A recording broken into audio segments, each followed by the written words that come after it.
The WA Pedal Prix human-powered vehicles are racing in Yanchep this weekend, race 2 of 4. Have you seen these What's things? it called?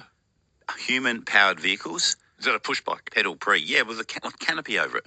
It's a recumbent cycle with a nice aerodynamic canopy over it. Never heard of it. No. Well, yes, but you can only think of one jetty when I ask you. I'm up to 2 now. And you've got a golf question for me as well. Yes. Is on this weekend. It's race 2 of 4. We've got some beautiful photos up on our screen here, Mick.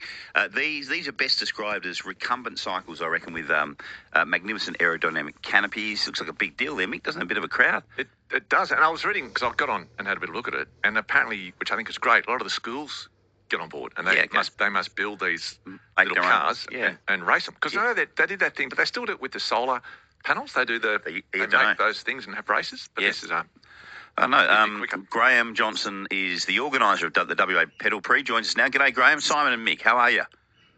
Hi, Simon. I'm very well, thanks. How are you, Mick? Very well, Graham. Very well. What do you call the vehicles, mate? What's the proper name for them?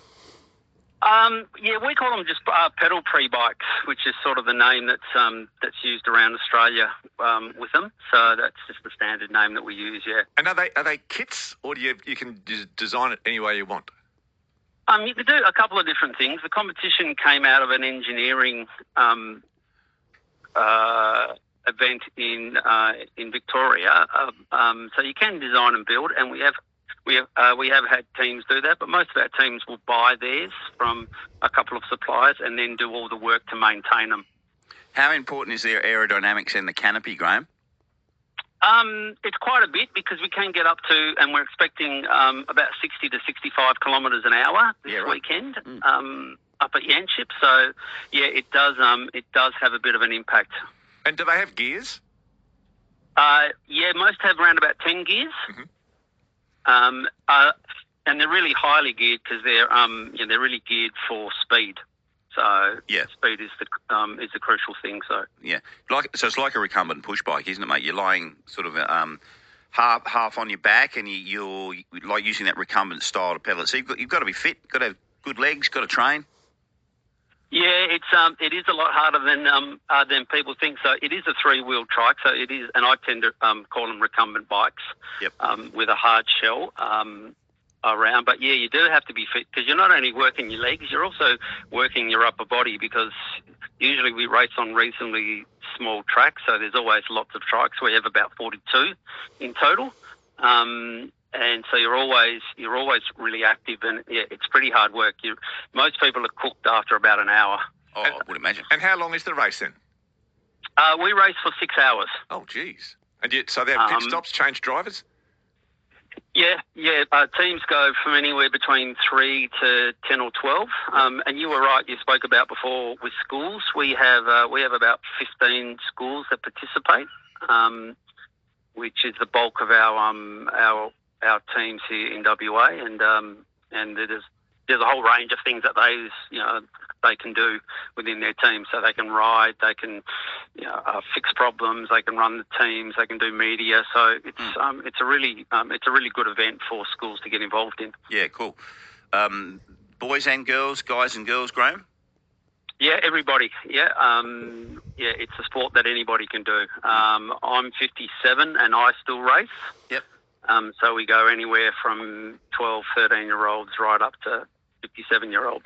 Who are your guns, mate? Who's your Andy Brayshaws, your superstars? Give us some names. Ours is our best team is called the Webb Brothers Racing, and they started when they were at Duncraig Senior High School. There's a 24-hour race in South Australia in Murray Bridge. And they have won that, and they're one of the best teams in Australia. And they regularly fly over to South Australia to participate, because in South Australia there's around about 200 trikes or 200 teams, and they race a 7-race series over there. So they are one of the best in Australia. So. Yeah, the Webb Brothers, good to see. Graham, do you need a commentator? Mick's looking for work.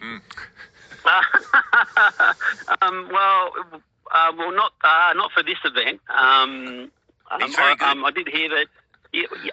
I did hear that he was unemployed, so I went out and bought his Sudoku book. Oh, thank you. I get $1.41 for that. That'll buy me a loaf of bread. It did leave me with more questions than answers, though, Mick. I'll be honest. That's all right.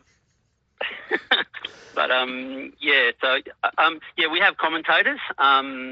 Because it's a really big event, we would have 450 people at the event in terms of participators and spectators and parents and the like. And it's our first time up at Yanship.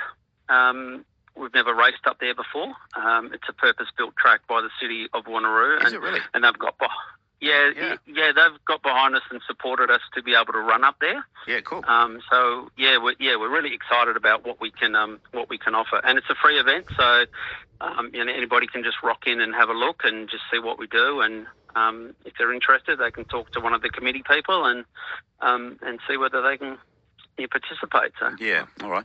Graham, great to talk to you. Well done on reading Mick's book. Yes, thank you, Graham. Yeah. or at least buying one. You don't have to read it. Yeah, that's true. Hey, mate, is it Saturday or Sunday? It's on Saturday. Starts at 2:00 and we finish at 8:00. So. All right, mate. Good on you. But just look up WA Pedal Prix, PRIX, and you'll be able to find out all the details. Great to talk to you, mate. Thank you very much. Good luck. Okay, beautiful. Thanks very much, guys. Have a good day. See you, mate. Graham Johnson. That's a bit of fun. Yeah, it is a bit of fun. Purpose-built track. Yeah. Which is Know interesting. That? No. Did you know? I think I know the answer to this before I ask you. There was an Australian Grand Prix held out in the Swan Valley, at the suburb that's now called Brabham, named after Jack Brabham. Really? Sir Jack Brabham. And there's an old racetrack out there as well. Is there? And it's still maintained by a volunteer group. You see the signs when you drive past it. It's sort of... Can you go on it? I don't know if you can. You can sort of see the track through the bush. Yeah, righto. But it is maintained by a local volunteer group. Well, I think it was in the 1950s. Grand Prix was held out there. 133 882. If you'd like to speak to Mick, you can. Davo, one of our regular listeners. I have a theory, Mick. I've never seen a recumbent cyclist with a girlfriend. They've all got beards too. I didn't want... and those French Foreign Legion hats. Yes, they do. I didn't want to put it to Graham because he seemed like too nice a bloke to be unkind to him. 14